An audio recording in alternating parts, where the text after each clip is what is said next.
Buongiorno e benvenuti nella mia cucina. Un mare di ciotole quest'oggi sul nostro tavolo, ma voi intanto iscrivetevi al nostro canale, mettete un bel like a questa ricetta e per favore condividetela con i vostri amici. Grazie.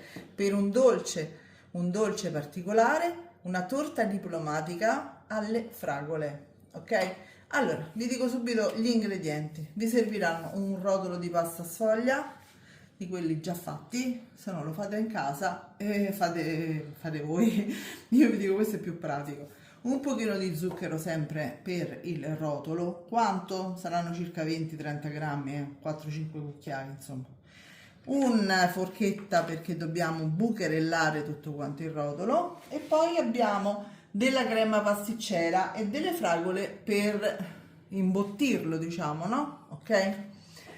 Per il pan di Spagna, perché la torta diplomatica è fatta da 2 strati di pasta sfoglia e un pan di Spagna al centro, ok? Quindi pasta sfoglia, crema, pan di Spagna, crema, fragola, pasta sfoglia, ok? Penso che sarà abbastanza chiaro. Per quanto riguarda il pan di Spagna, vi dico gli ingredienti, perché io farò questo pan di Spagna particolare molto soffice, che non è il classico pan di Spagna, ma è la base che io uso per fare il rotolo, perché rimane soffice ma un pochino più compatto rispetto al pan di Spagna. Allora, vi dico subito che ci vogliono 4 uova medie a temperatura ambiente, poi 100 g di zucchero, 60 g di farina, 50 g di latte, 40 g di olio di semi, la buccia grattugiata del limone, un cucchiaino e mezzo di lievito per dolci, pizzico di sale.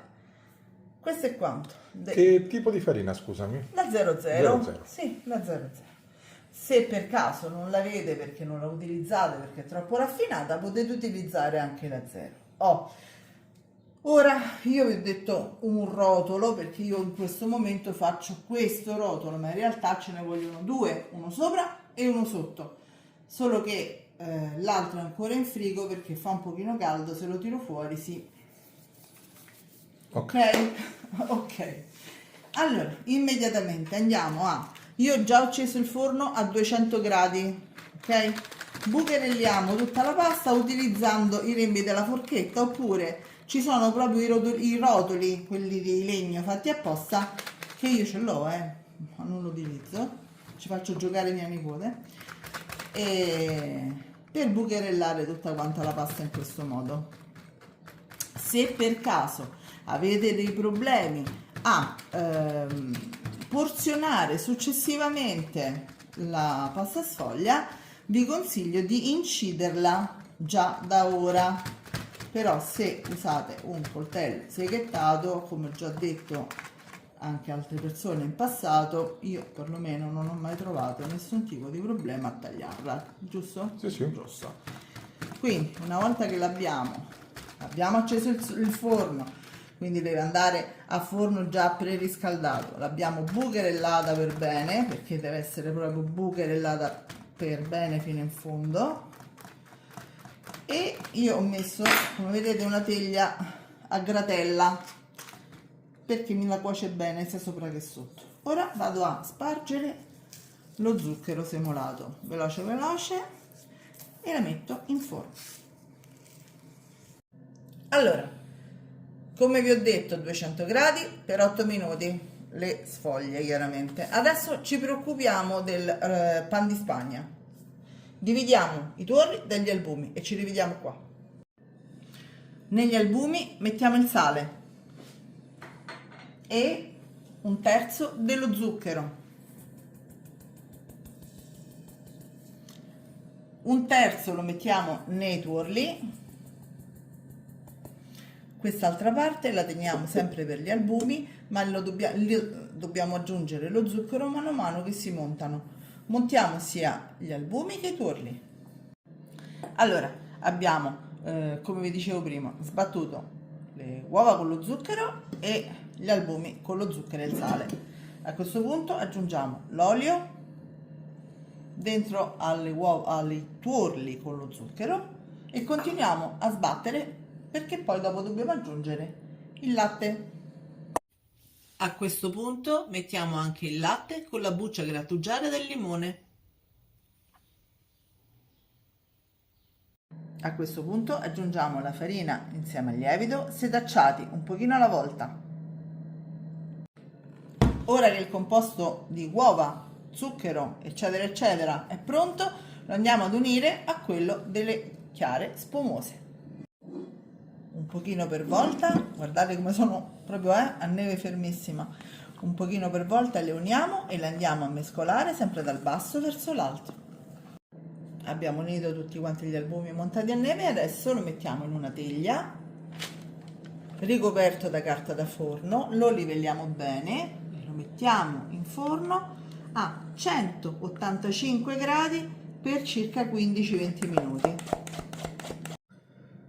Le basi sono pronte, adesso aspettiamo che si raffreddino un pochino e poi andiamo a comporre la torta.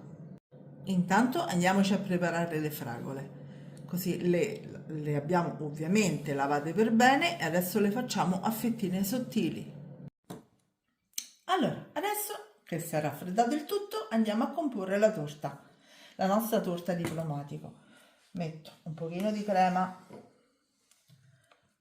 non ce ne va tantissima, tra e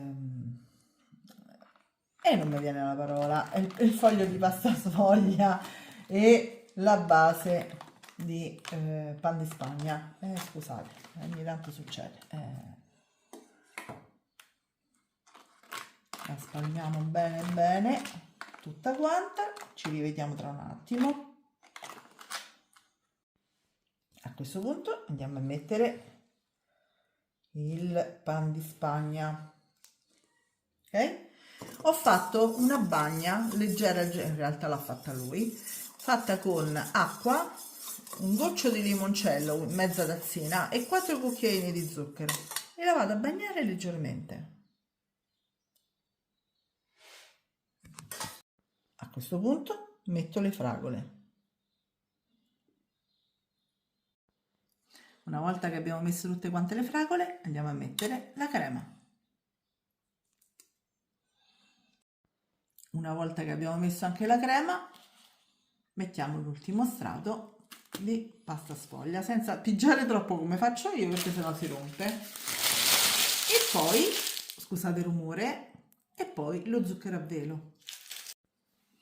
Come vi dicevo poc'anzi, mettiamo lo zucchero a velo, poi io ho fatto una fragolina a forma di rosellina perché mi piace tanto, le roselline io dappertutto, anche nell'insalata, vero amore? Sì. E la mettiamo al centro. Poi ovviamente adesso la facciamo riposare un paio d'ore e poi la andiamo a tagliare, perché se la andiamo a tagliare subito si sgretola.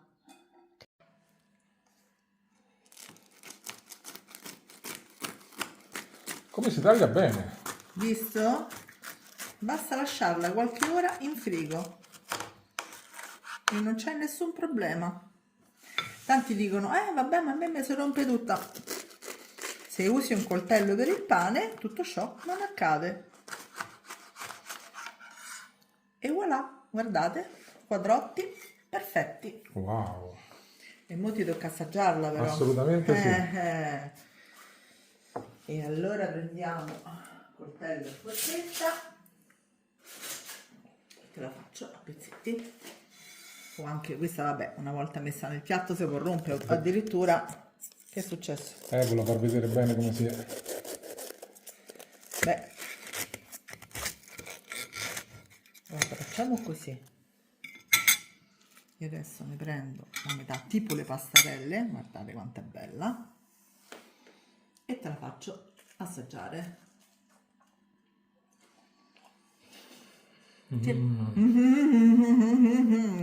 Gli piace. Quando fa così vuol dire che è buono. Ragazzi, è buonissima, provate a farla perché è veramente speciale. Io vado a finirla. Ciao a tutti! Ciao!